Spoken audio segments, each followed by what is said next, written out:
50 سال پیش ایشون اون کار خوب انجام داده، اون مجموعه رو به اون زیبایی ساخته. یه نفر یه خدمتی کرده ازش یاد کنی. هر کی هست شما میتونی برو بذار کنارش اون چیزی که شما ساختی. استادیوم آزادی دیگه برای جذب تماشاگر آماده نمیشه، محال دیگه مردم رو راه بدن. این تفکری که تو کشور ما هست دنبال رشد نیست، اینا دنبال این هستن با دنیا جنگ کنن، میان استادیوم بسازن، فقط رو رابطه مدیر تعیین میکنن.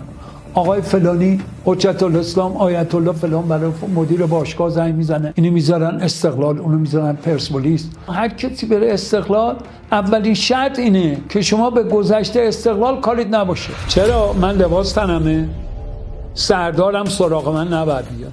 بیاین رو اونایی که فساد کردن به مردم معرفی کن، از بالا قوه قضاییه بگیر تا ورزش. صدا و سیمای ملی ایران یه دونه اینا رو نشون میده. همه با همین، همه خارج از کشور دلارا رو بردن، پولا رو بردن، لذت ها رو دارن میبرن، مردم باید زجرشو بکشن.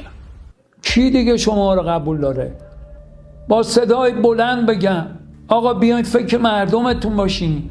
فرق تو جامعه داره کولاک میکنه. مردهای خونه شرمنده زن و بچه شونن. دخترای جوون این مملکت به قرآن در دبی و ترکیه روسپیگری میکنن.